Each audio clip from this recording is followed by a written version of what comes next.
વડોદરા મહાનગરપાલિકા સામે મહિલાઓનો માટલા ફોડ મોરચો, પાણી નહીં તો વોટ નહીંના નારા ગુંજ્યા। ટેક્સ ભરતી પ્રજાને પ્રાથમિક સુવિધા આપવા બાબતે વારંવાર નિષ્ફળ સાબિત થતા વડોદરા મહાનગરપાલિકા તંત્ર સામે આજે મહિલાઓનો આક્રોશ ફાટી નીકળ્યો હતો। શહેરના છાણી, એકતાનગર અને શરદનગર વિસ્તારમાં છેલ્લા 2 વર્ષથી પીવાના પાણીની ચાલી રહેલી સમસ્યાને લઈને આમ આદમી પાર્ટીની આગેવાનીમાં મહિલા મોરચો પાલિકા મુખ્ય કચેરી ખાતે ઉતર્યો હતો। પાલિકા કચેરી બહાર મહિલાઓએ માટલા ફોડી પોતાનો રોષ ઠાલવ્યો। સાથે સાથે પાણી નહીં તો વોટ નહીં ના નારા લગાવવામાં આવ્યા। ગરમીના દિવસોમાં પાણીની તંગી તે તો સમજાય ચલો, પરંતુ ચોમાસું ચાલુ છે, સારો વરસાદ પણ છે, છતાં પાણીના કકળાટમાં કોઈ ઘટાડો નથી। એ મુદ્દે મહિલાઓએ તંત્ર સામે આક્રોશ વ્યક્ત કર્યો હતો। સ્થાનિકોએ જણાવ્યું કે છેલ્લા 15 દિવસથી તેમના વિસ્તારમાં પીવાનું પાણી બિલકુલ મળતું નથી। અનેક વખત કોર્પોરેટરો અને પાલિકાના અધિકારીઓને રજૂઆત છતાં કોઈ પગલાં ન લેવાતા અંતે લોકો રસ્તા પર ઉતર્યા છે।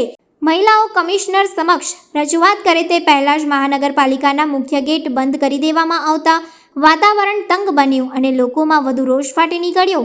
સ્થાનિક નાગરિકોનું કહેવું છે કે પાલિકા તંત્રના મોટા દાવા હવામાં છે, પરંતુ નળમાં પાણી નથી। વડોદરા મહાનગરપાલિકાના ઇલેક્શન નંબર વોર્ડ 2 માં આવેલું એકતાનગર, શરદનગરની જે વાત કરવામાં આવે તો છેલ્લા 2 વર્ષથી પીવાના પાણીની પુષ્કળ સમસ્યા છે અને છેલ્લા 2 મહિનાથી તો પીવાના પાણી માટે એ લોકો વલખા મારે છે, લોકો જગથી પાણી મંગાવે।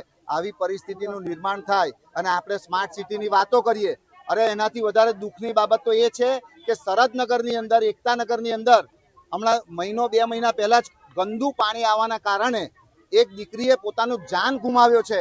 તેમ છતાં પણ જો આ તંત્ર નથી જાગતું, એનાથી મોટું પાપ કયું હોઈ શકે?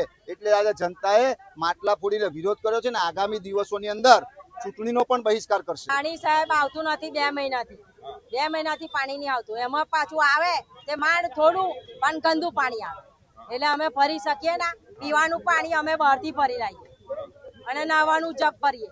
તમારો કોર્પોરેટર કોણ છે, શું કહે છે તમને? રશ્મિકાબેન જે વાઘેલા છે ને, એમને અમારું એકતાના કદાચ લીધું છે, પણ એ અમારું ધ્યાન રાખવા આવતા નથી। કેમ નહીં આવતા? નહીં આવતા, ફોન કરીએ તો ઉઠાવે તો ને।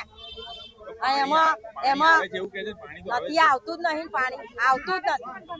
આવે પણ થોડુંક જ આવે, ગંદુ, પછી બંધ। સાતય નહીં વાગતા તે પહેલા પાણી બંધ થઈ જાય। એમાં એક દીકરીનું મોત બી થયું છે આ પાણીની અંદર કારણથી। નવરાત્રીમાં કેટલા લોકો રહે છે અહીંયા? અમારે તો 335 ઘર છે, 335 ઘર છે।